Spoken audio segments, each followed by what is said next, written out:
Hello! I'm sorry if anybody was confused. I like briefly changed the time of when I'd said I was going to stream because initially I thought because tonight we're having my sister's sort of like birthday slash um, first week of classes like celebration dinner. And originally I thought we were going to get the food around like 4:35ish, but then I woke up this morning and my dad was like, "Okay, we're gonna get the food at 1:30." I was like, "1:30?"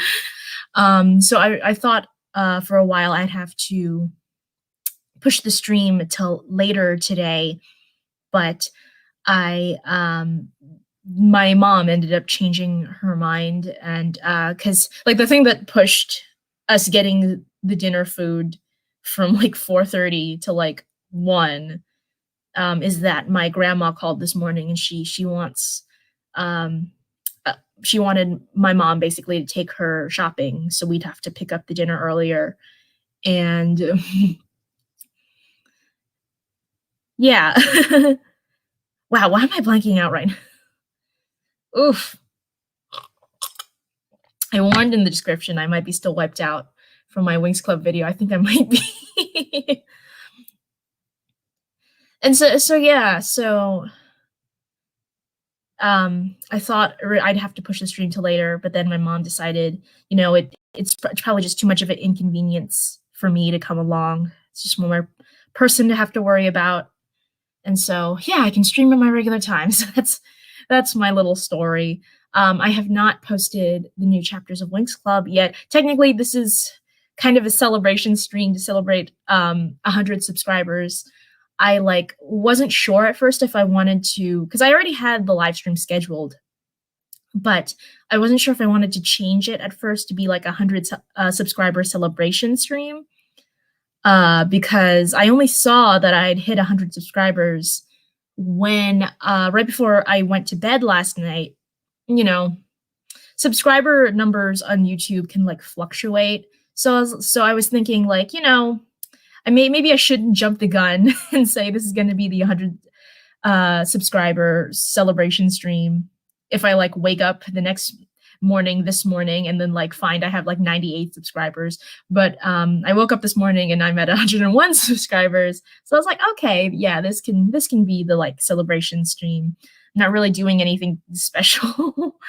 Don't really have anything special planned other than the usual work stream stuff. If you want to talk more about Fate the Winx Saga, I'm open to talking about that. But I'm not sure if people are sick of Fate the Winx Saga by this point. So it's unless you guys want to like push it in any particular direction, this is going to be just a regular work stream. So yeah, I'm gonna start with posting my fanfiction chapter in the usual order. I'm also gonna pull the stream up on YouTube just so I can have an idea of where I'm at, because there is always lag. Always lag. Okay. Fanfiction.net first. What chapter? Chapter 20.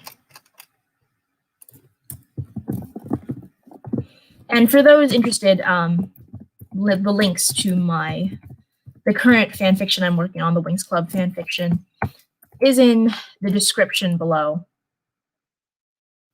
Although the new chapter isn't posted yet, because I'm posting it right now.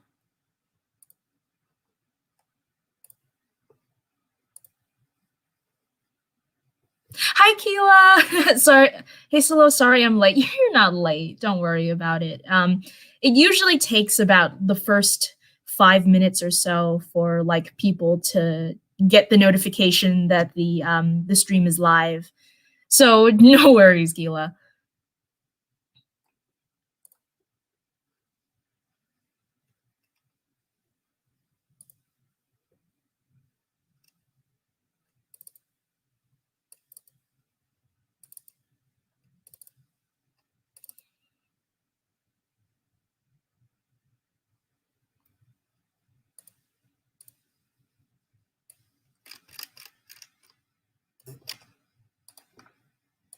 Okay, chapter 20. This is actually the first chapter I started working on when I resumed working on Fate the Winx Saga, or my Winx Club fan fiction to balance Fate the Winx Saga. I might not be in fully as I'm supposed to be having movie night with my family. Oh, that's totally fine, Keela. What movie are you watching with your family? It's okay, because as I explained right as the stream started, I was originally gonna stream even later because my family like pushed an errand to now as opposed to when they said they wanted me to come with them on an errand, which was like at like 4:30 or 5. But then they decided just not to bring me, so it's fine. Oh, Harry Potter! Aw, Harry Potter. God, I don't know like the last time I've watched all of the movies all the way through. It's kind of like it's like Marvel movies before the Marvel movies. If you want to watch all of them, it's like and just like sit down and watch all of them. It's a real big commitment. But at least in America, they show them on TV all the time. Like they rerun them on TV, so it's pretty easy to catch a Harry Potter rerun in the States if you're really looking for it. I wanted to watch Lord of the Rings.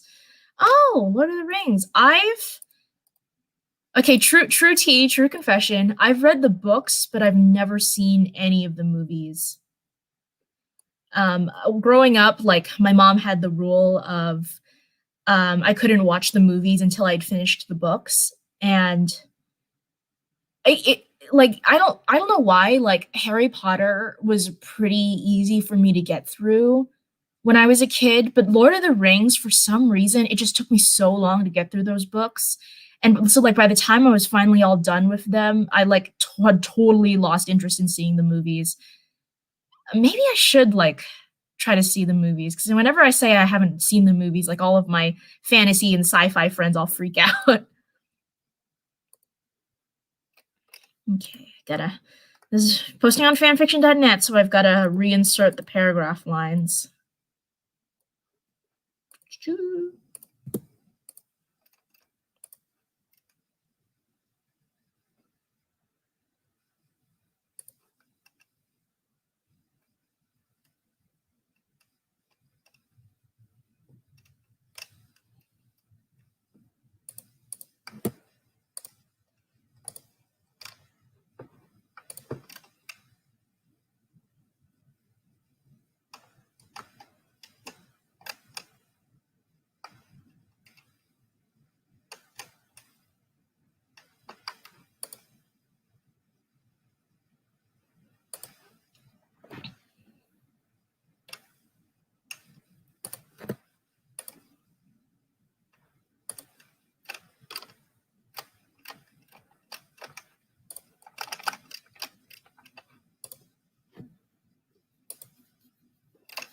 Oh, this chapter's long. I think because there's like a battle scene. I feel like personally, I feel like that's one of my strengths is like writing battle scenes.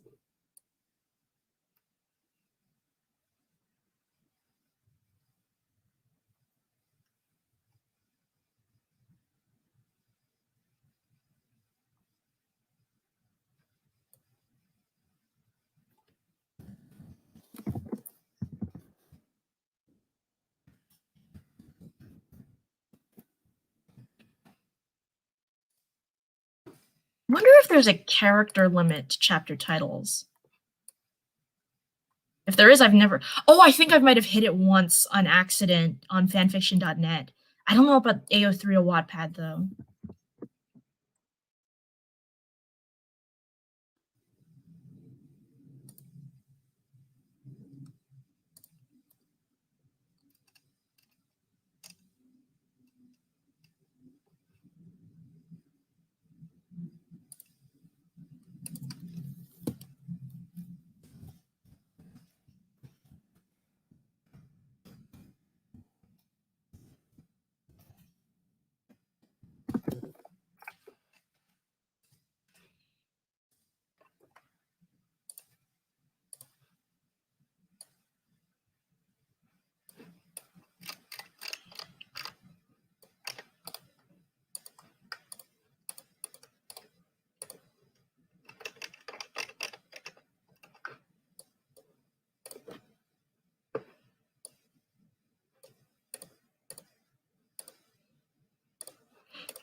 Ooh, okay, new chapters up on fanfiction.net, AO3, and Wattpad. Okay, I'm fully on now. Hello, yeah, it's okay, Keela. This is probably gonna be more chill stream than last week. Last week was crazy because you had all these people coming in wanting to talk about Fate the Winx Saga, which makes sense. But yeah, this stream is probably going to be more chill compared. I was watching back last week's stream, and usually I'm able to like read everybody's chats, but last week the chat was just going so fast that I like missed some people's like responding to people's chats, and I felt so bad. Yeah, good to have you back, Keela. Okay, so what do I need to get done?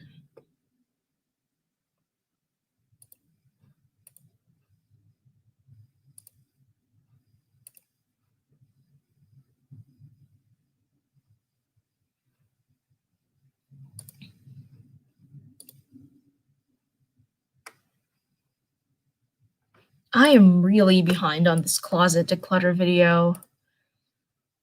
I like have 4 different days of footage worth for this video, and I have like 2 uploaded and edited out of the 4, and I like filmed it at the beginning of this month.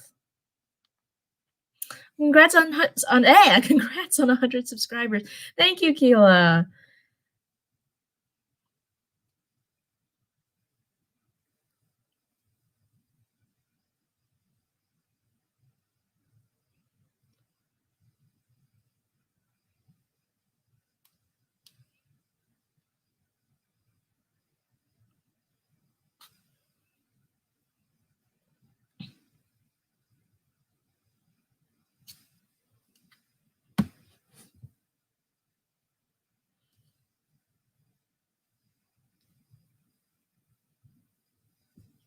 Oh my god, no, I filmed the closet declutter at the end of December. Wow.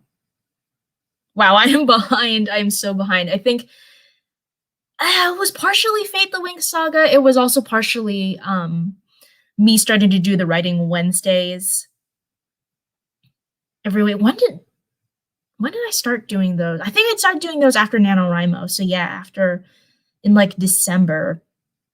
And then December was when the Fate the Winx Saga trailer came out. So like kind of those trying to do the writing Wednesday videos every week. Which let me know if you missed the writing Wednesday, because I don't know, like this week was kind of a lot. And so instead of doing a writing Wednesday and trying to get the Fate the Winx Saga review out, I just had my Fate the Winx Saga review take the place of writing Wednesday. Which, like, interest in my writing Wednesdays has varied greatly depending on like what the topic I'm talking about in that video is. But I'm not sure if they're like people who consistently watch Writing Wednesday because it is Writing Wednesday, as opposed to like, you know, people who are interested in specific topics and like will and won't watch the Writing Wednesday depending on what I'm talking about, which is fair.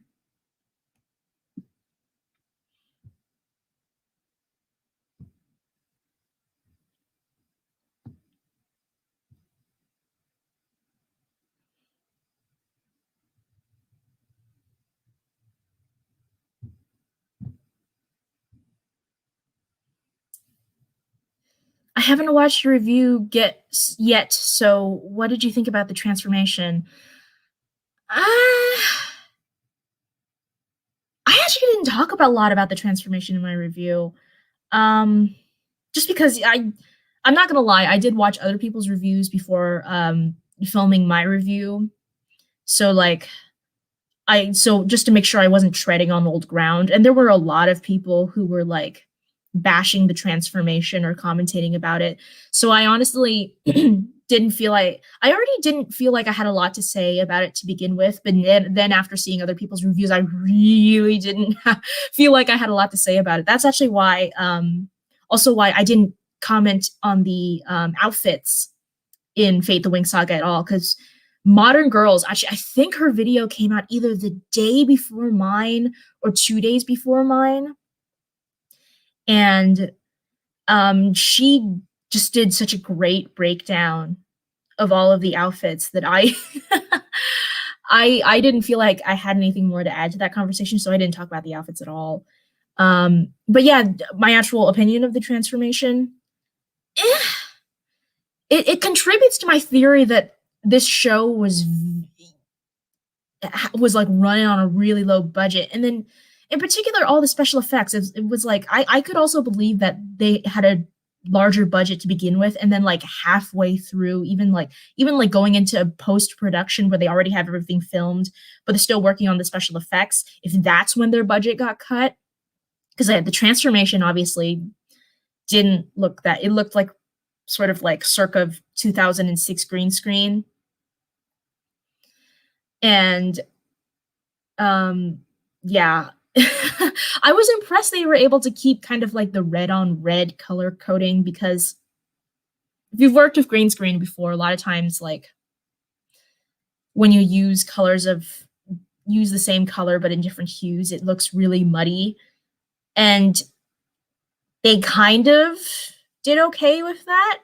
Like, because, Bloom has the red leather jacket, but then there's like red flames all around her. And you could kind of still tell, like, it was kind of like the edges were kind of, you could tell they were like kind of blurring into each other in the transformation, because they're the same color, and it's hard to like blend colors of different hues when you're keying in one of those colors in a green screen. I don't know, I'm not sure if I'm making any sense here. One Ellen Slumens? Ooh, I butchered that. Ellen. One word for Fate the Winx Saga. That's a good question.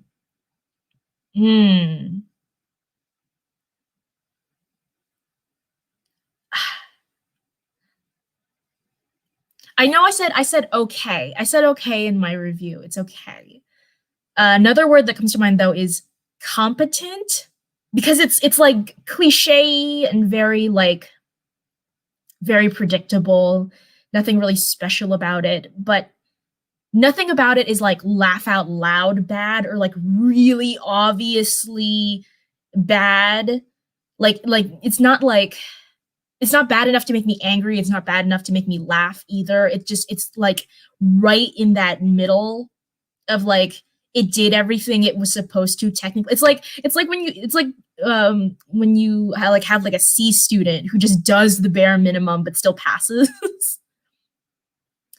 Because I have friends IRL who never watched Winx Club, and they, especially right now, I think people are just looking for kind of escapist content that's not really super deep.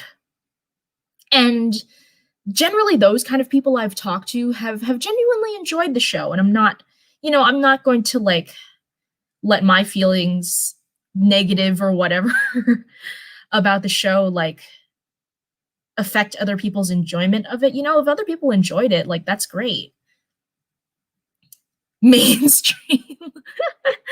Yes, I said in my review, like, if you've got kids who have never who like aren't super familiar with young adults, but I kind of regret saying like kids,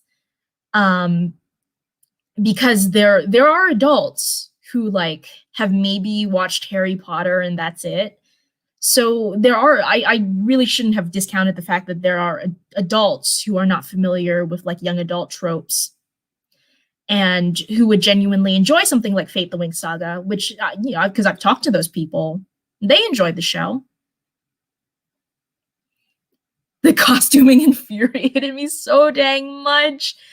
See, I'm not, I don't have that same vocabulary that Modern Girls has to talk about fashion. So, I mean, I think, God, I think it must have been my first video I talked about Fate the Winx Saga, that first Writing Wednesday, where I said the outfits looked very generic. And yeah, I liked some of the outfits as the season went on, but I didn't like them enough for it to really change my overall opinion of the costuming. Really bothers me that Bloom got with Sky even though he was with Stella. Yeah, that was weird. That was I felt like the kiss in the final episode wasn't really earned, especially considering she had drugged him. Like either in the same episode or in the episode before. I'm pretty sure it's the same episode. The reviews I've watched, no one brings it up.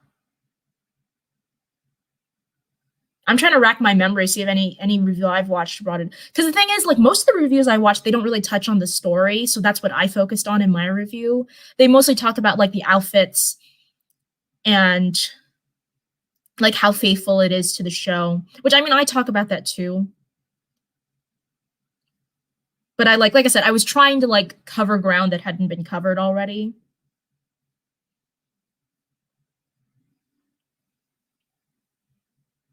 Like she was supposed to be friends with Stella and she had no repercussions.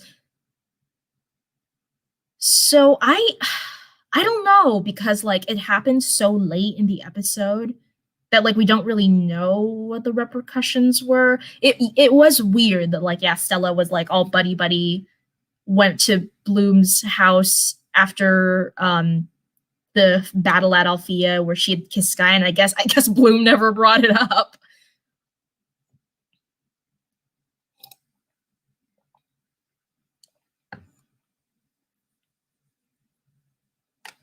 But yeah, it happened so late in the episode that I don't really think it wasn't really enough time to really see what the real repercussions from that are going to be. Somebody in my comments mentioned that the first season was originally supposed to be something like 12 episodes.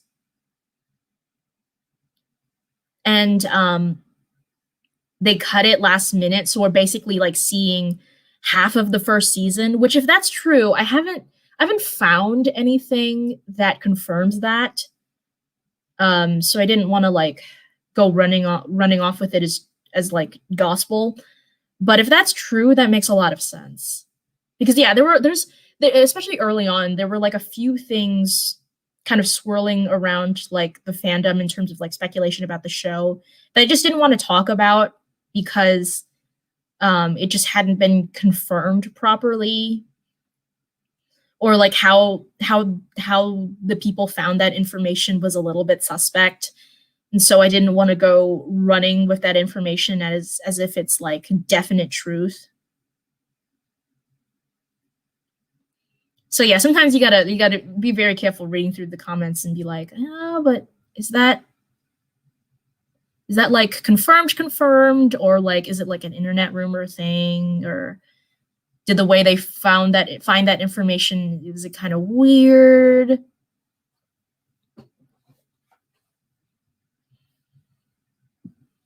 But yeah, I'm gonna get back to uploading footage for my next video.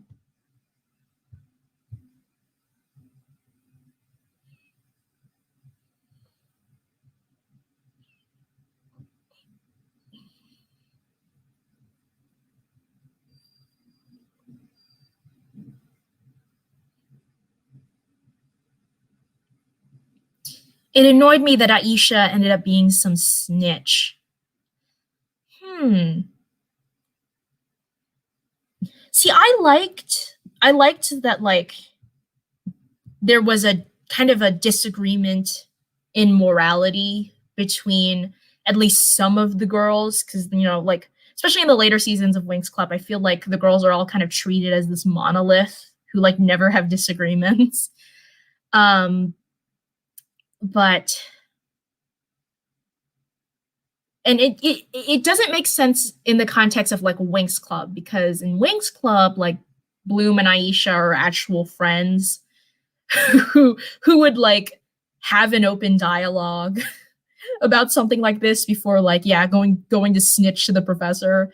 But in this show, I don't really think they have that same kind of relationship.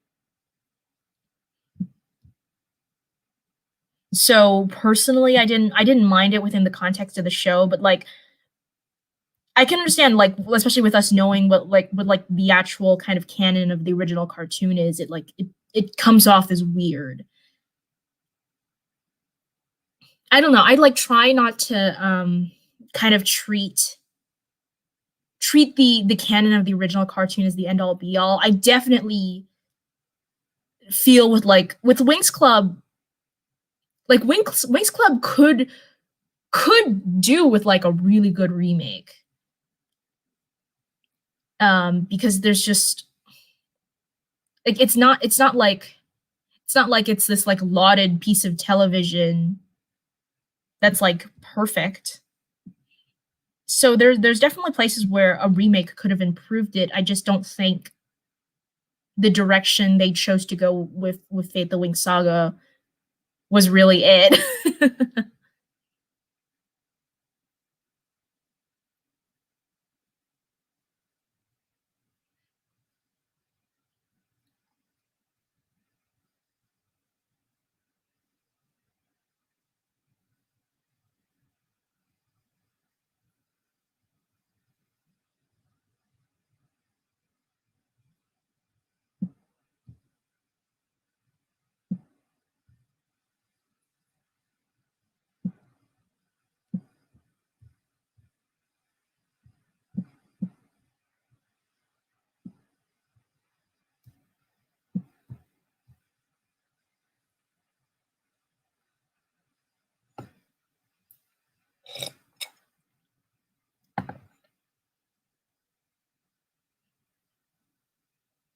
I'll have to go be back in 20. Yeah, yeah, okay.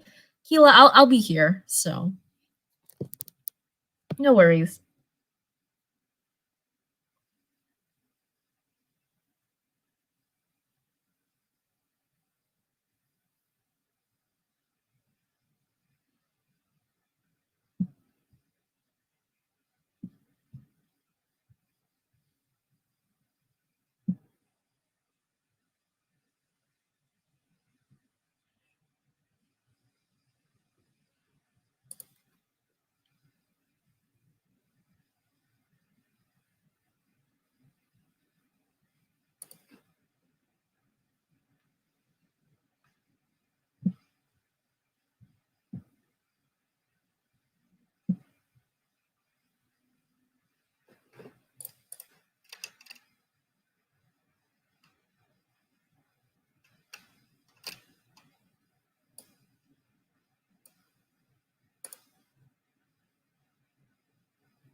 Is there a show for your young youth that you would like, from your youth that you would like to see as a Netflix series, or have they lost your trust?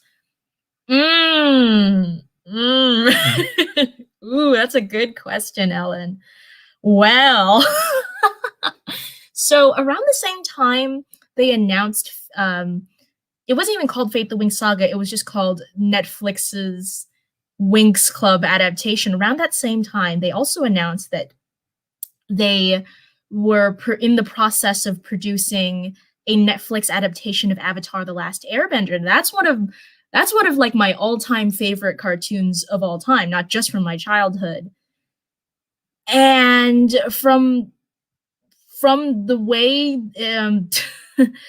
uh God, there was like a showrunner similar, or somebody in a showrunner role similar to what Brian Young is for Fate the Winx Saga, who was on the Netflix Avatar: The Last Airbender project. The way he was talking about Avatar: The Last Airbender, it kind of sounds like they were going to do the same thing to Avatar: The Last Airbender as they were going to do with Winx Club. And now having seen Fate, and that actually eventually ended up getting canceled because the two creators of Avatar: The Last Airbender were originally involved with the series, and then they left over like creative differences. And by creative differences, so what the showrunner was describing was that it would be Avatar: The Last Airbender, but they would be aged up, there would be sex and drugs and swearing, and they would have white people in the cast. So it's basically what happened with Winx Club. And so yeah, I can see why the two creators, I mean, I don't know the real reason the two creators stepped away from the project. But they've been down this road before. I don't think they wanted to go down the road again. So to answer your question, Ellen, I don't think I would want Netflix to touch any more of like my childhood favorite cartoons or series. Hi, Shanice. Congrats on 100 subs. Thank you so much. But yeah, I don't think I would want Netflix to adapt any more of my childhood cartoons. God, what other childhood? Because Cartoon Network already did a remake of the Powerpuff Girls, and that was bad. Oh God, what else is there? Young Justice technically has Titans on the CW because I watched Young Justice when it came out. Yeah, and they have Titans on the CW. I haven't seen Titans. I've heard it's really bad. Mm.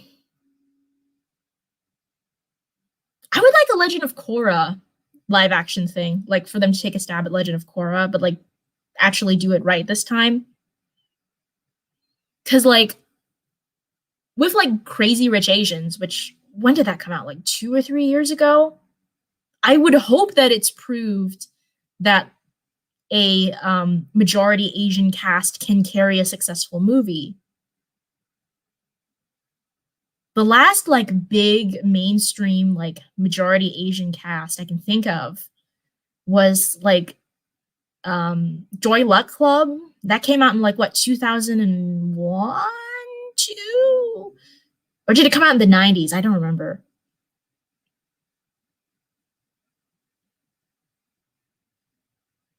And so yeah. So yeah, I would hope that like Hollywood can think that like Asian led films or majority Asian casts can carry a film, but then you see I want to see Minari with Stephen Young, but one that's not streaming anywhere and it's only being shown in select theaters, none of which are in my area because all the theaters in my area are closed.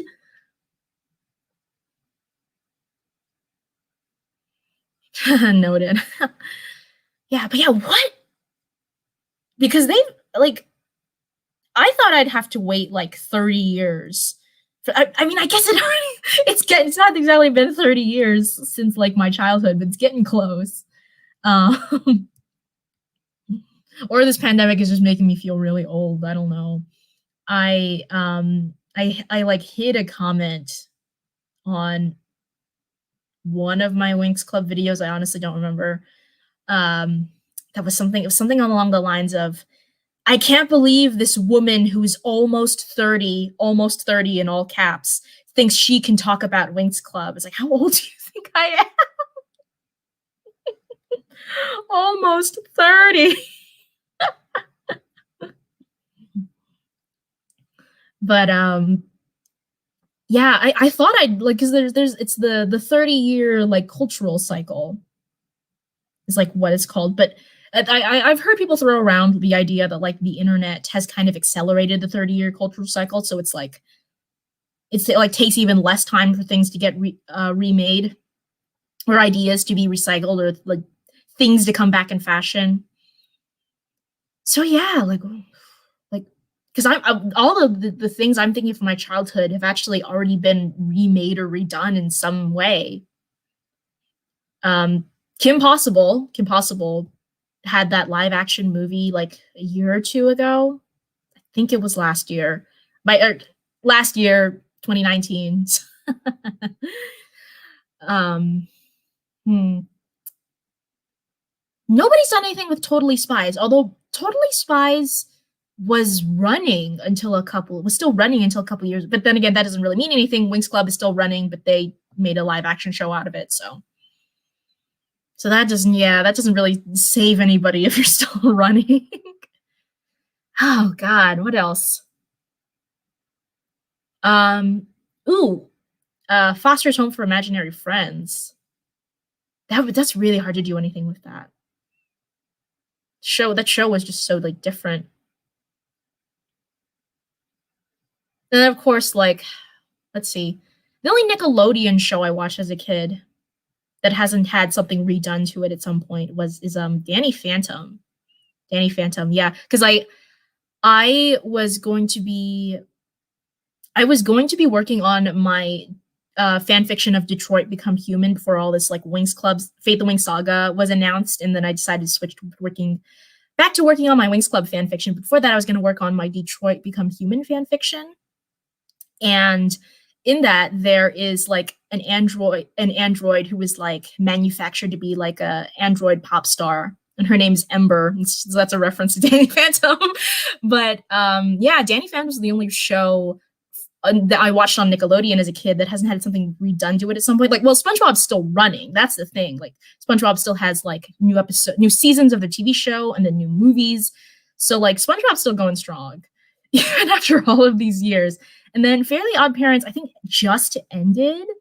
But then even before while they were still running, they had the live action movies with Drake Bell of Drake and Josh, which I didn't really watch growing. I think that was just like right before my time, because I watched a lot of iCarly, but I didn't watch that much Drake and Josh. Although, of course, like everybody, I love the theme song, and like I could probably sing it from heart.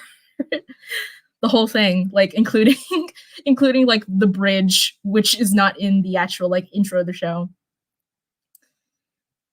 PB Creations, hello. Is there a show you want a reboot of from your child? There's a show I want a reboot of from my childhood. I honestly probably would have said Winx Club before Fate the Winx Saga came out, because I was saying earlier, um, like Winx Club, it was very much a product of his time. Like I was talking with a friend of mine who had never watched the cartoon growing up, and I was like describing to her what the original cartoon was like. I was telling her about Techna. I was like, yeah, Techna. She's not included in the show, but she's the fairy of technology. And without hesitation, my friend was like, well, that's stupid. I hadn't told her that was my favorite character. And then I proceeded to not tell her that was my favorite character to save her the moment of embarrassment. But yeah, who was it? Was it Modern Girls? I think it might have been Modern Girls.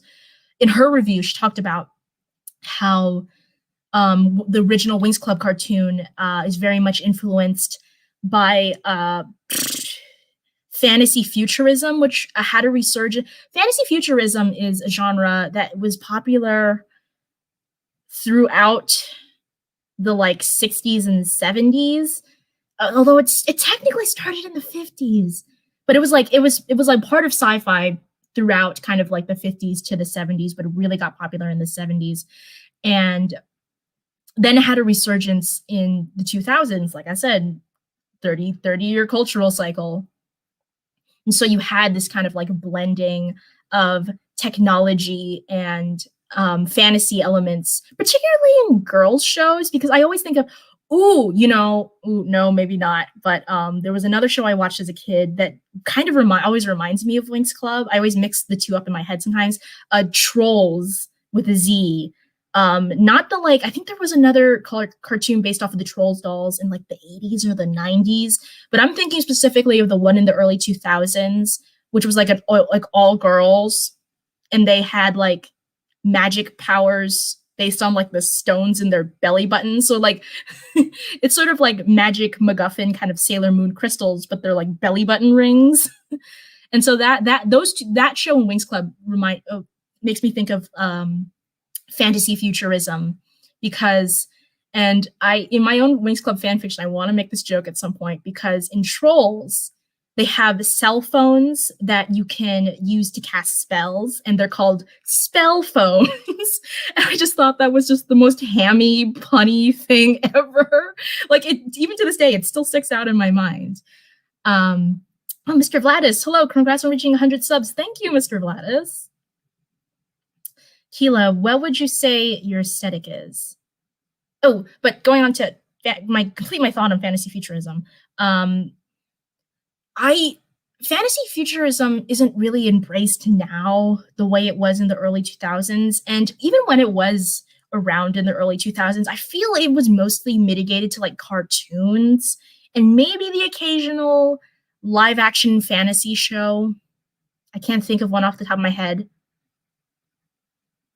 because like fantasy, like the little bits of fantasy futurism we saw in the early 2000s eventually evolved into like urban fantasy, which is like magical powers in like a regular world setting. But like the thing that distinguishes fantasy futurism from urban fantasy is fantasy futurism combines elements of technology and fantasy, whereas urban fantasy keeps those elements separate. And we really haven't moved out of urban fantasy since that switch in like the 2000s. So yeah, so I could kind of understand if they're like trying to be hit with the trends, man. How do you do, fellow kids? That they would throw out the fantasy futurism elements and just have it be what it ended up being was kind of like a mishmash between traditional fantasy and urban fantasy, because it's urban fantasy in the sense that like the kids have phones and they talk about Instagram, but the actual setting, like they're not in like a city where there's normal people. They're in Althea, which is just full of magical people. And of course, it's got weird elements of dystopia because of the weird like barrier and random like monster creatures, which I talk about in my review, so I'm not gonna go too in depth into here. So getting back to your question, Keela, what would you say my aesthetic is? See, I've struggled with that question a lot, actually, because I have kind of a few different things going on, which you probably could not tell from my room, because this is my childhood bedroom in my parents' house. My mom still makes a lot of the decisions about like how my room should be decorated, what shouldn't be in my room. So, and I mean, when I lived on my own in college, it's not like I could start exploring like what my aesthetic is in college, because I eventually have to go home and bring everything home. So yeah, I've kind of bounced all over the place in terms of my aesthetic, because like at my core, I definitely like have like a casual Californian thing going on, but especially when I'm on the East Coast, it's partially like I like the aesthetic, and it's partially like casual, like, or not a practical thing, because it's way colder on the East Coast compared to here in California. But I kind of like I'm somewhere between like 2000s prep and like dark academia. When at college, like I said, because I like that aesthetic, and also because it's colder and I need to layer. Like being on the East Coast, like the casual California t-shirt and sweatshirt does not cut it, especially this time of year. But that's just in terms of clothes. In terms of everything else, I have no clue. No clue. Because I've never been able to figure it out, which is why I'm like so impatient to like move out on my own. The worst part was Tekna sacrificed her life and they didn't even include her. Well, see, that's hard. That's hard to say because that's part of, for one thing, that's part of season 3. And I do get it because by the time season 3 happened, I was like dedicated to the show. I remember catching the premiere of that episode where I literally thought Tekna was dead, and I was like I remember crying at the end of the episode.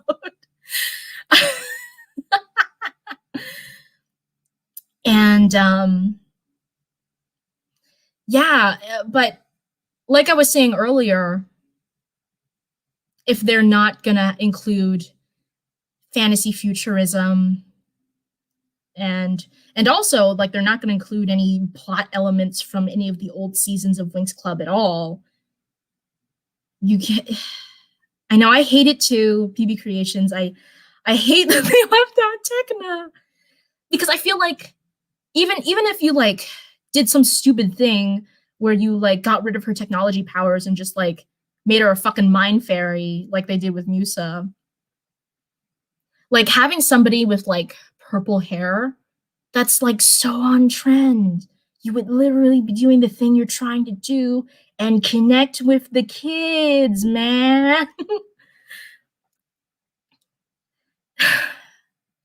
I don't know. I'm still salty about Tekna. I'll play Tekna. Then you can have your Asian in the show. No.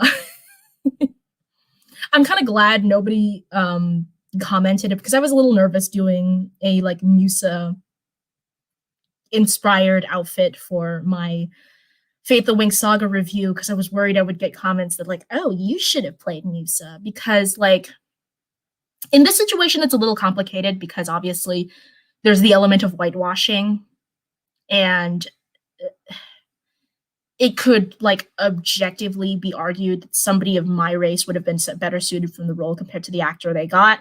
But even with that involved, I'm still not comfortable like saying like I'm never comfortable saying like, oh, I would have been a better fit for blah blah blah role because like that even in situations like this where there's whitewashing involved, it's just not something I'm personally comfortable with.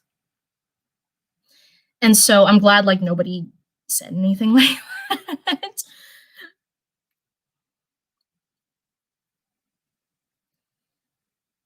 Bright is like I've never watched Bright, but I've heard things about it. Anybody I've talked to, however, has never liked it though, unfortunately.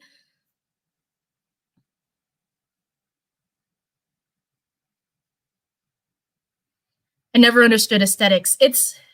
I feel like aesthetics are really have been really are really important for like people like either my age and then like younger because there's something about the internet that likes putting people in boxes.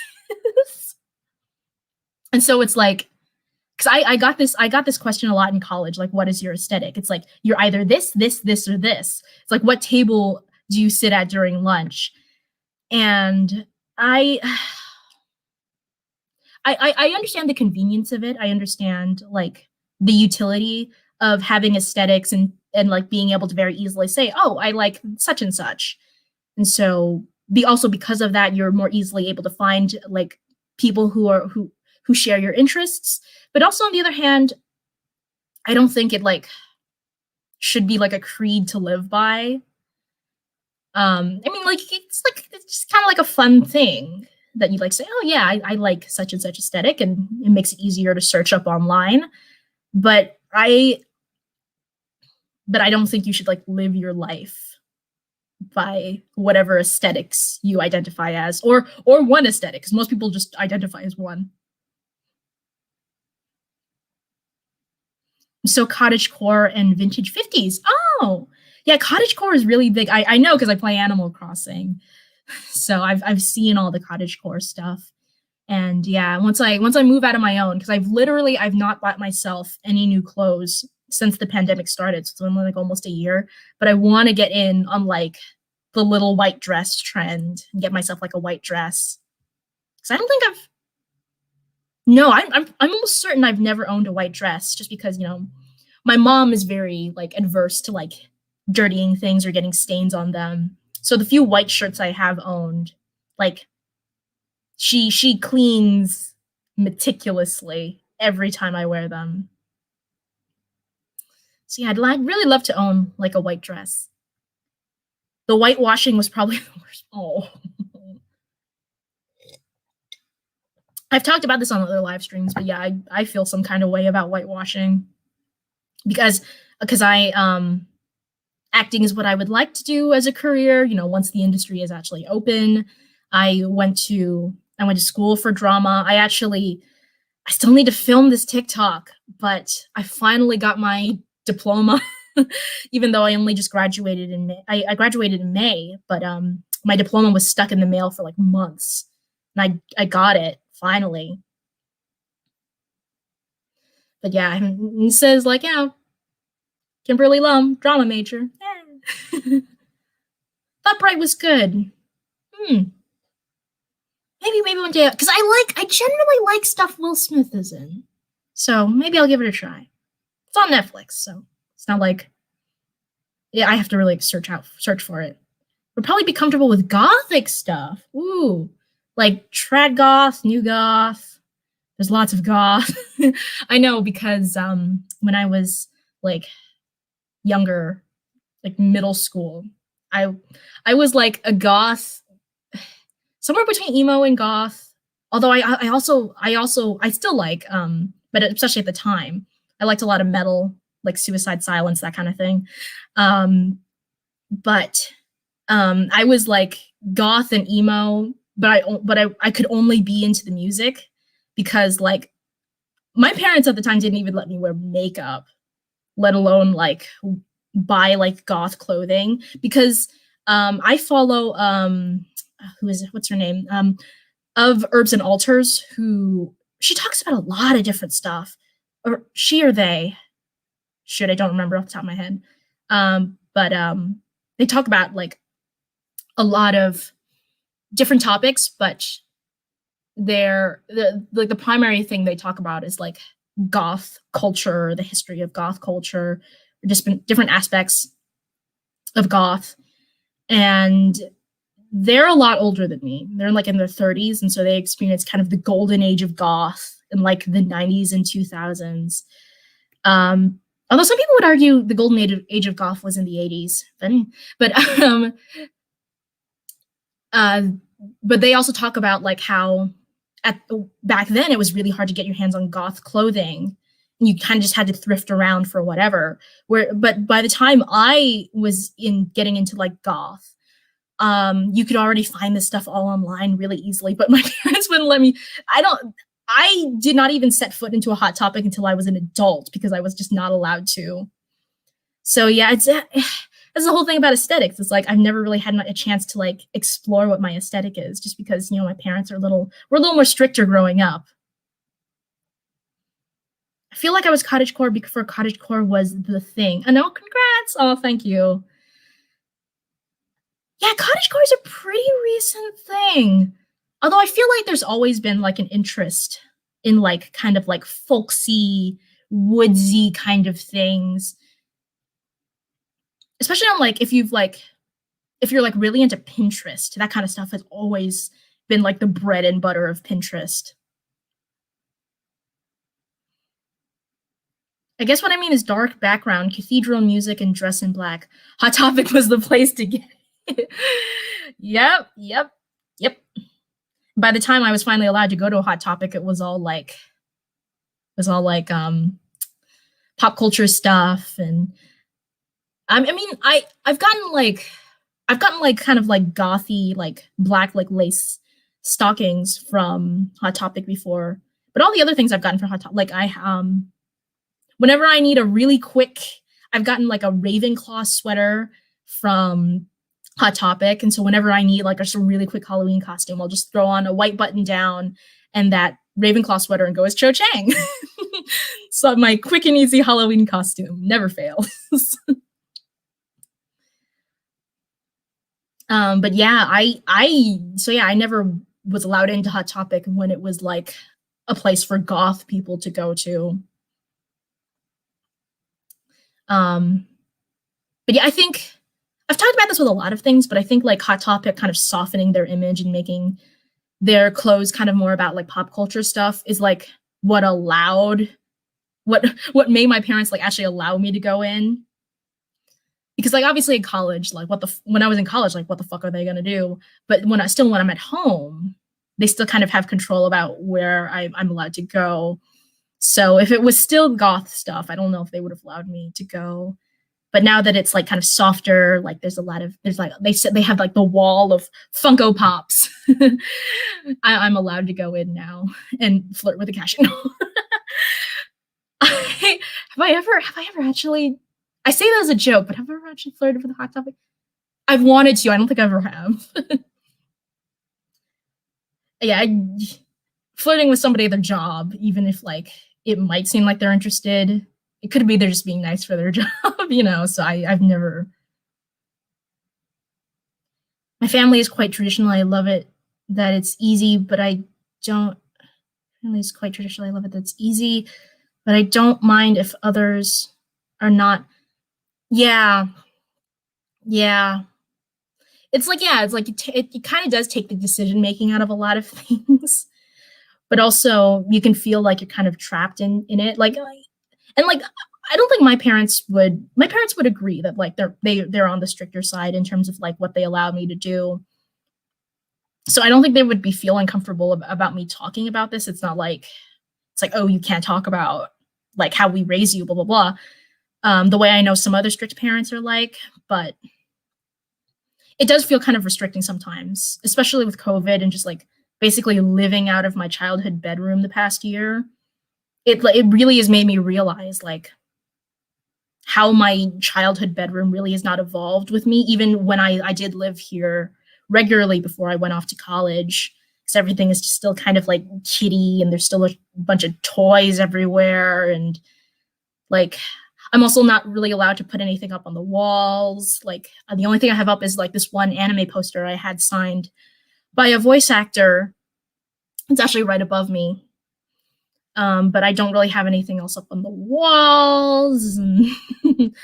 um, all of my like friends from college, like whenever I like video chat, like they basically see what you see right now. And they're like, your room is really bare. And I'm like, I know. So like it's hard because sometimes, especially depending on how people you know were raised, it's kind of hard for them to get it. But you know, okay, gotta run. Work is calling. Enjoy this chat. Have a good one. Okay, thank you for joining, Mr. Vladis. Oh, work. Luckily, I don't have like a job I hate. I mean, technically, right now I have no job. I have, but my internship is going to be restarting again next week, so I'll have a job soon.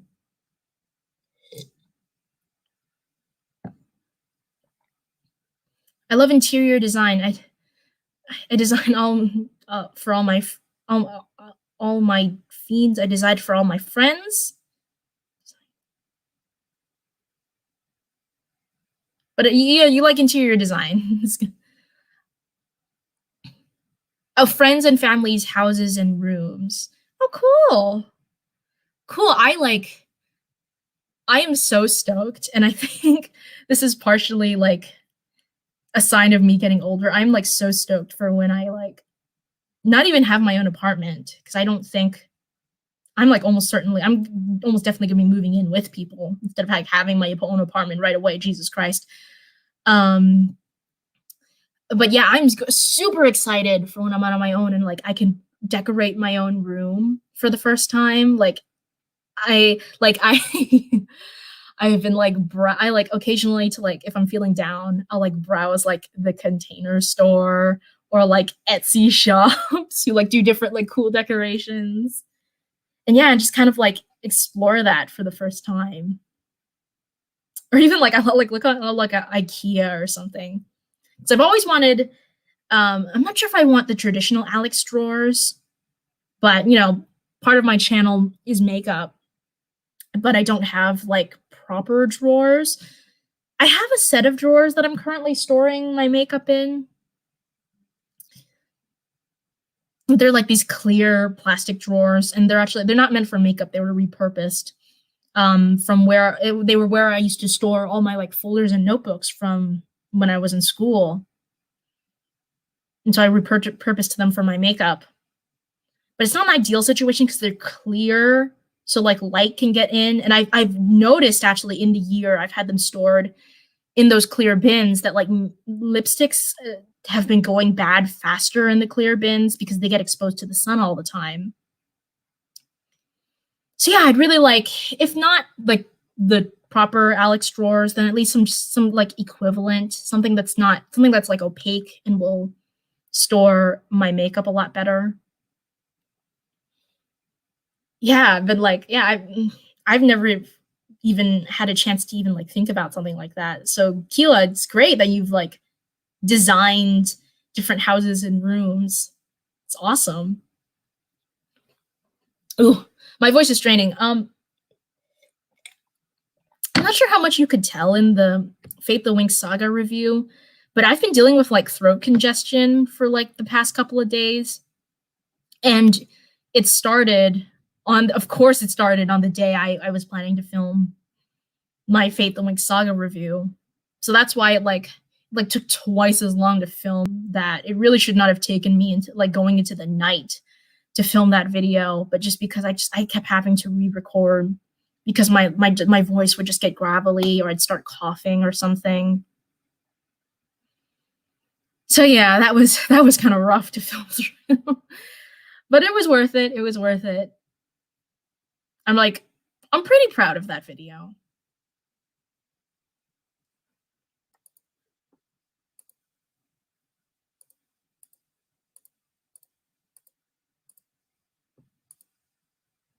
Have you tried honey and salt water? Oh, I've tried I've done like tea, honey, and lemon.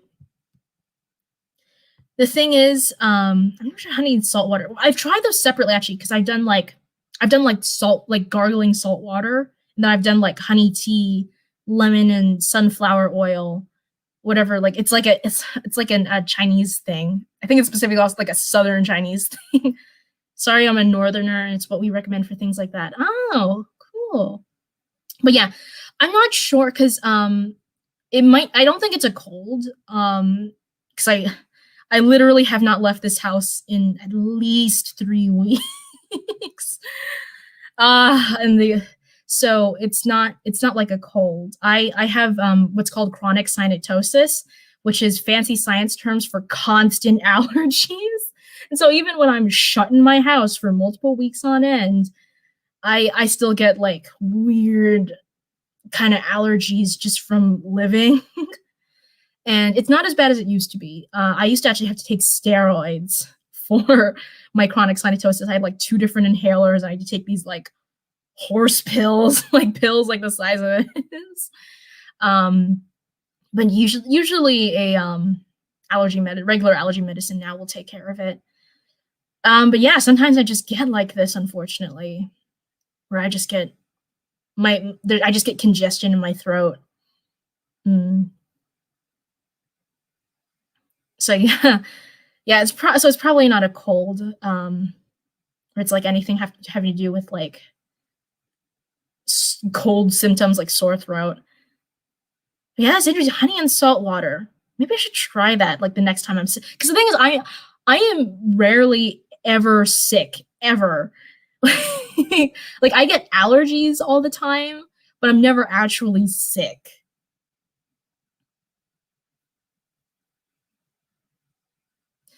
Yeah, like, and when I do get sick, I get really sick. Maybe just because I'm not used to being sick anymore. I used to get sick when I was like really young, and then I just stopped being sick. Where are you from? They have anything growing up called a dock leaf? I grew up in San Francisco. Sure what a I've never heard of a dock leaf, so no.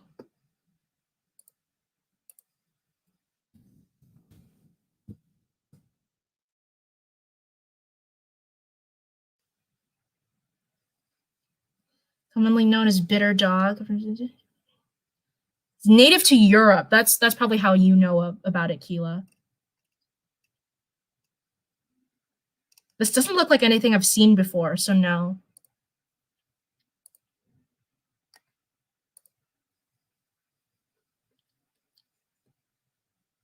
Is it like a remedy? That's what everybody calls it. Or did you just like think of it when I was talking about like the random tea my mom and my grandma used to make me whenever I had a sore throat?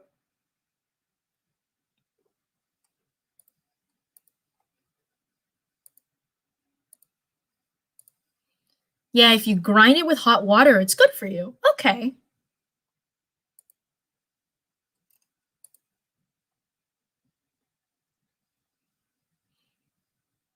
Could we just like Chinese people like we believe in all that like herbal medicine, like a lot of it's bullshit. Not all of it's bullshit, a lot of it's bullshit.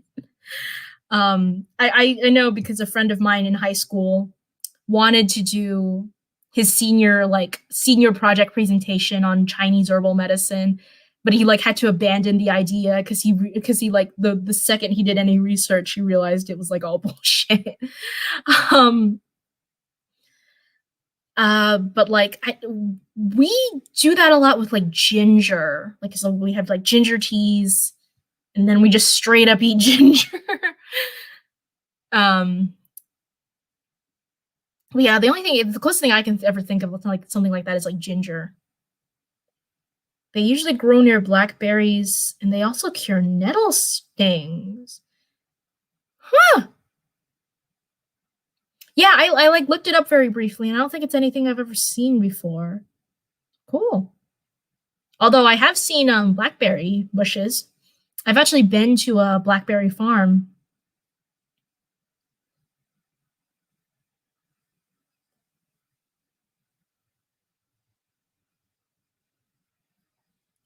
Because for like a summer camp, we went to like a blackberry farm and then we brought the berries back. We brought the berries back to make jam out of them, which makes sense since you guys don't have blackberries. We have blackberries, but we have blackberries, but we don't have black currants. Because they like carry a disease that's bad for like the pine trees here. So like I know like a lot of my friends like if they go on back when you could go on vacation, when they would go on vacation somewhere abroad, they would like bring back like black currant jam, black currant candy, that kind of thing. It's always very good.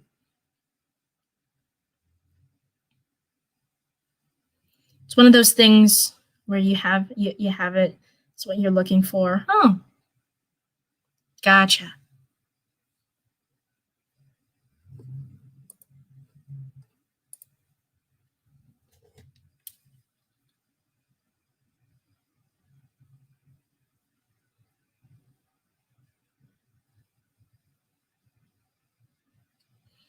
Ooh, I probably should have said this at the top of the stream when everybody was here.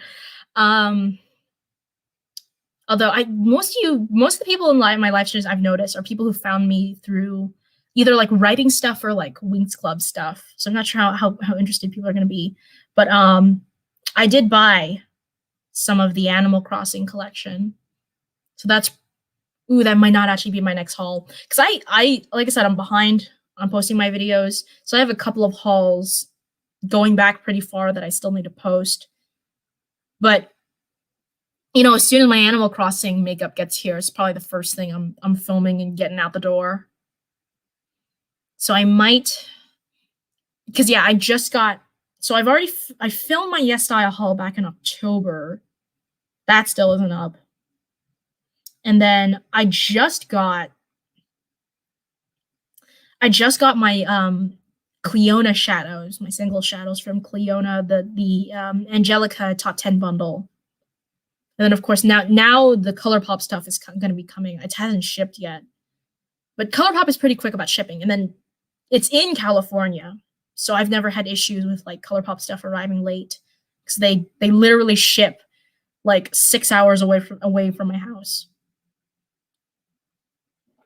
Northerners will refuse to go to the doctor unless they're dying, or your limbs have been ripped off. Oh no. I know some people who are like that. Yeah. You know, everything else we have some sort of plant or cream for it, huh? Like a herbal remedy. Yes, it's like an herbal remedy kind of thing. I mean, I've argued with my parents about this before, but they're like, yeah, just use our money to, because in America, you're on your parents' health insurance. Well, first of all, there's health insurance, there's private health insurance, and not like it's not all provided by the state, and so we've mostly have private health insurance, and you can stay on your parents' health insurance until you're 26. And so after you're 26, you can either hopefully by then you'll have health insurance through your job, although for a lot of people, probably including me, because I'm going to be an actor, that's probably not going to be the case. You can like buy in, there's like a public option for healthcare that's kind of hard to get into, and it's also kind of expensive depending on where on like the grid, the like kind of income bracket grid you fall into. And or you could just not have healthcare and hope you don't get sick, and if you do get sick, pay like up the ass. And so most actors don't have healthcare. If we're being real, most actors in America just don't have healthcare, and they just pray they don't get sick. So I figure, like, especially if I'm not making money by then, I'll be like, okay, I had a good run. Probably not going to get healthcare once I turn 26. My parents like, no, just use our money, buy healthcare. And I would hope, I mean, to an extent, I really don't have any control over this, but I would hope by 26, I was hoping by 26, I would like at least have some kind of income where I could pay for my own health insurance. But, especially with the pandemic, like I've lost, like everybody else, I've lost like a year of my life when my life, like what everybody says about your 20s is when you get your life started. And I really haven't done that yet because of the pandemic. And I'm not saying that like people haven't, like there's a lot of people I went to college with who like in the middle of the pandemic, like moved to Manhattan and are now trying to be actors. But my parents don't want me doing that. So I'm stuck here in my childhood bedroom. And so, yeah, so it's like I've lost a year, but I still lose my health insurance at 26, even though we had a pandemic where I couldn't do anything for a year. So, yeah, future. It's gotten to the point where my mom literally cut the tip of her finger. My granddad just gave her a dock leaf with some cream. That sounds like, so there's this meme within, I think it's like both like Filipino families and then like African American families have like this joke about Vicks Vapor Rub, where it's like their parents see Vicks Vapor Rub as like the solution to everything. I've heard it a fair enough amount of times. I'm pretty sure it's like a trope, but I'm not in those communities, so I can't like completely speak for them. But I've heard the Vicks Vapor Rub joke enough. I'm pretty sure it's a thing. I'm so grateful for national health care. One thing I can one up for the rest of the world. Oh,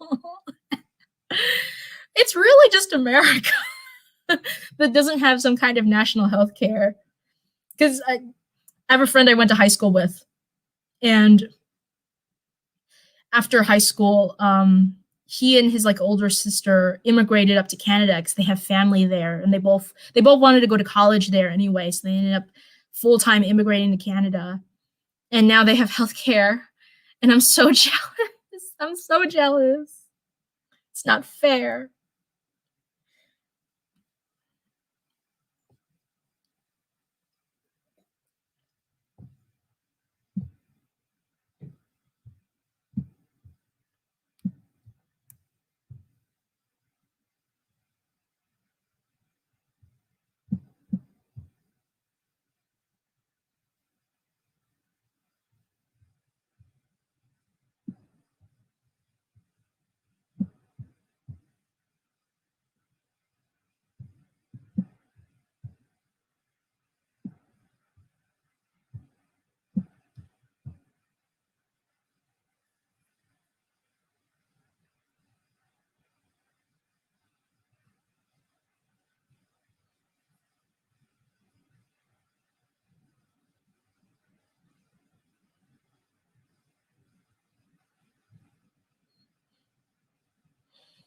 I'm getting back to uploading footage for my closet declutter video.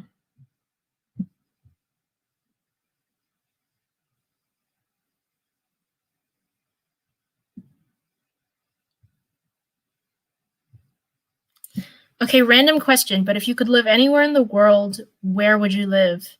Well, I'm currently trying to live in maybe not New York City, but like somewhere around like kind of the New York City like commuter area, because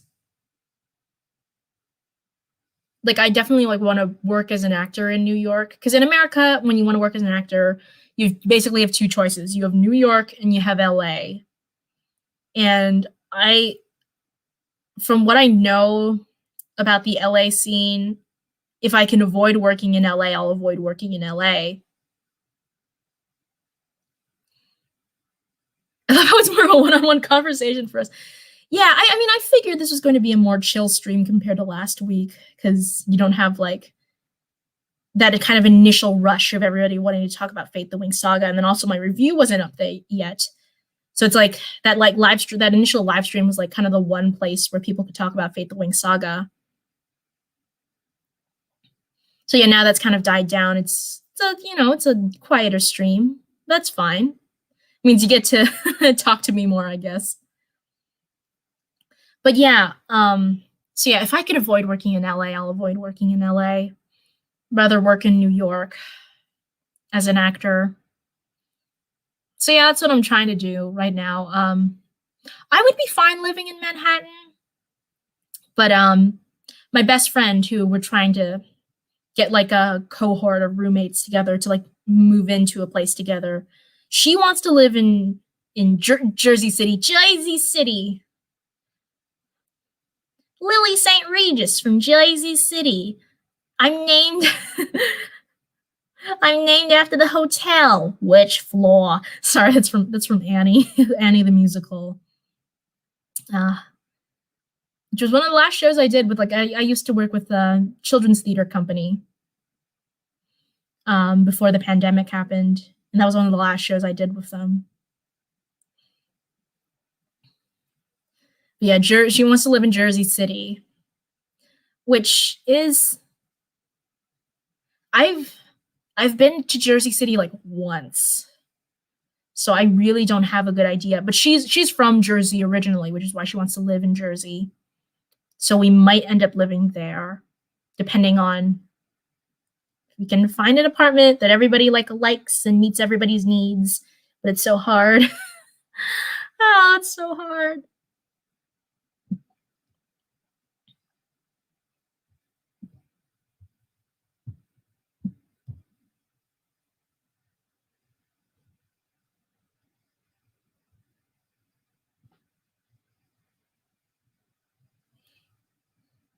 Everything is legal in New Jersey. Right, that's right. That's from Hamilton. Sorry, that just suddenly came. It's okay. I mean, the Annie line just came to mind for me, so yeah, it's totally fine.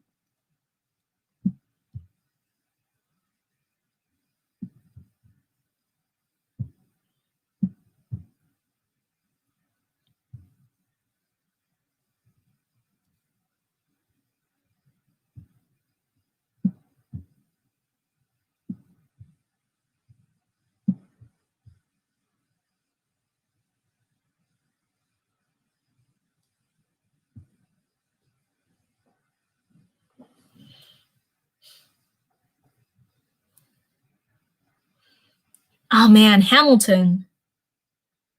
I've never seen Hamilton live. Um, I wanted to when I was going to school in New York, but it was just so expensive. If you wanted to get a ticket at all, you had to plan it so far in advance. I just couldn't justify it.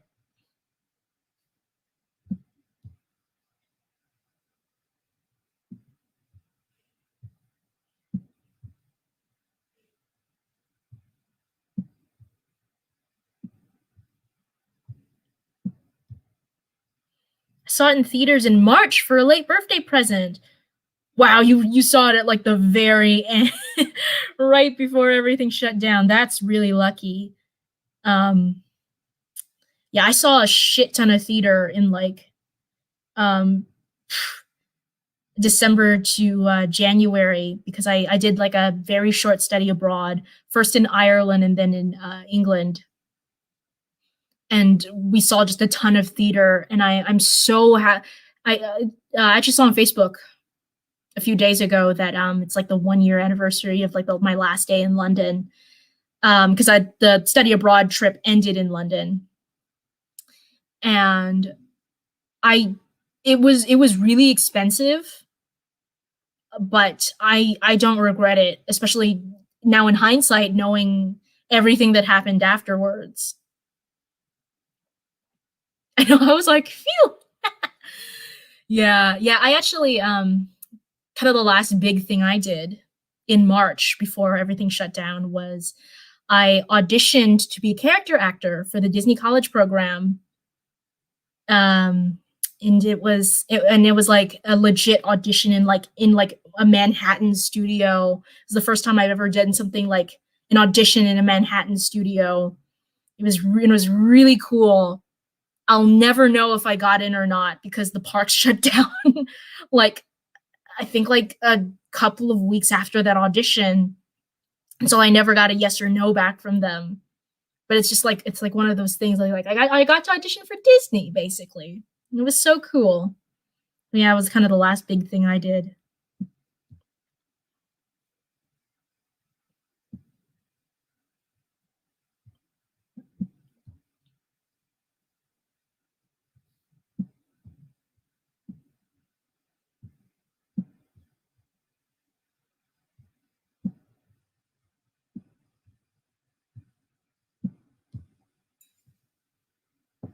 Okay, I'm gonna be right back. I need to get some water or more water rather.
Ugh, I'm back.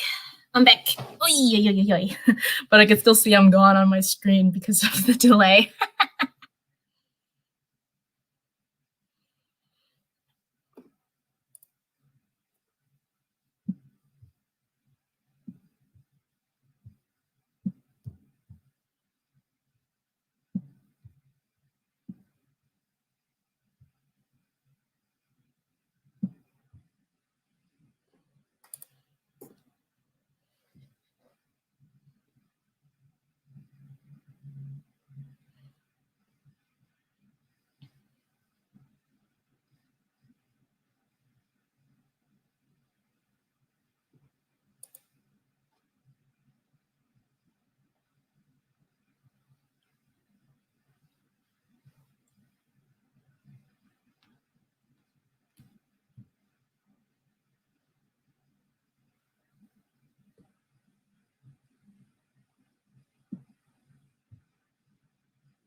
I'm going through a phase here in being obsessed with all things Lord of the Rings related. Oh, I think I should give the movies a chance. Like, kind of one of the things I've been able to do in lockdown is, which I wanted to ask you, Keela, are you where you are you currently in lockdown or no? Because I know a lot of like the different European countries have like been going down on like lockdown number 3. But in America, it's been this kind of like weird thing of like you should be staying home, but like everything's open, but like stay home, but everything's open, but you can go anywhere, but you shouldn't go anywhere. Yes, our 4th lockdown. Wow. Dang. Yeah, so it's like you guys have, it's like you're either in lockdown or you're not in lockdown. For us, it's been this kind of nebulous. I mean, you can go out, but you shouldn't, but you can. It's there to keep our economy strong, but you should stay home.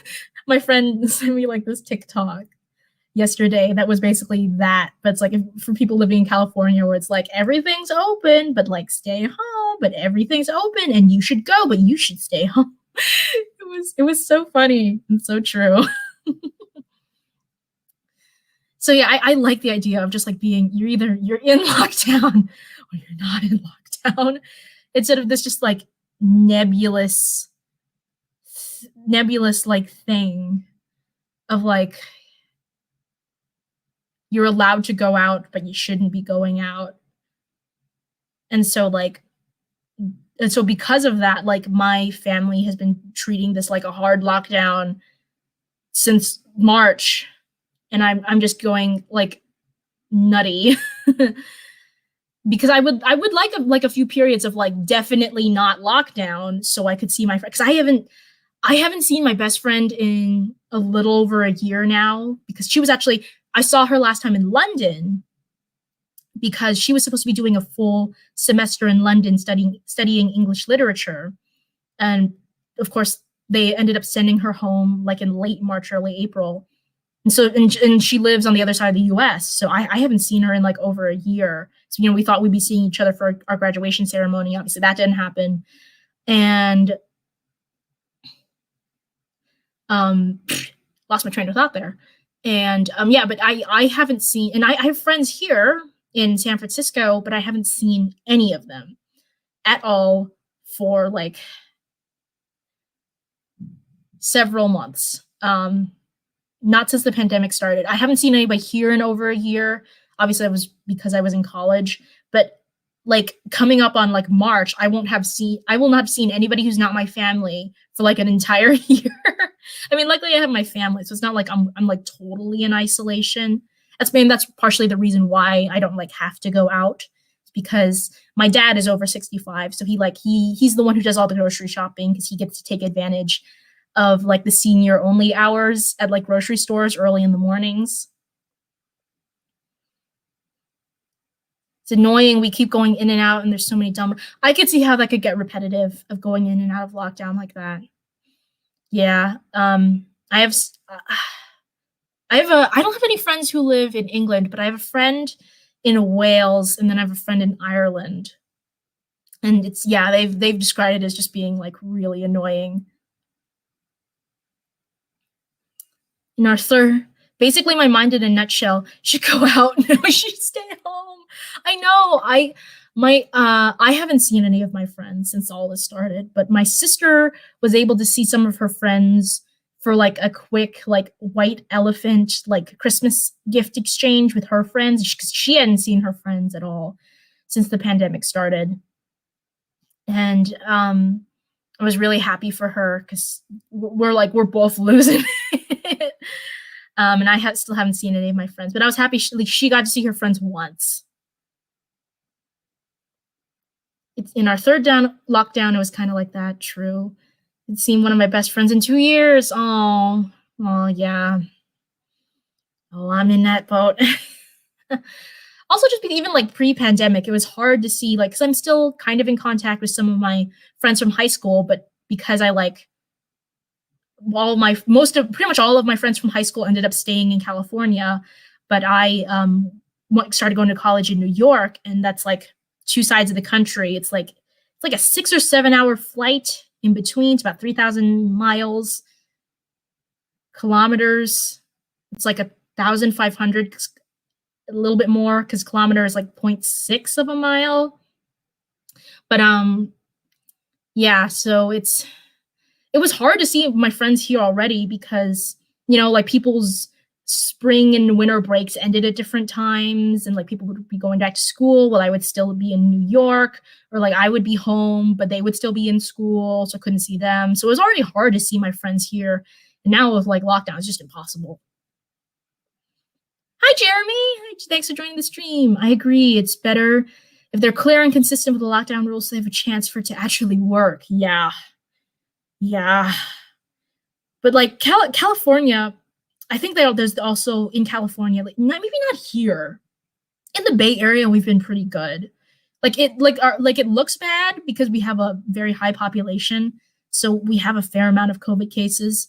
But somebody on like Reddit did like a comparison chart because apparently we have the same population as like South Dakota or something, just the Bay Area, not all of California. We have the same population as like South Dakota, or maybe it was just San Francisco. It's 800,000 people. I think it was just San Francisco. And then one of the Dakotas is like 800,000 people.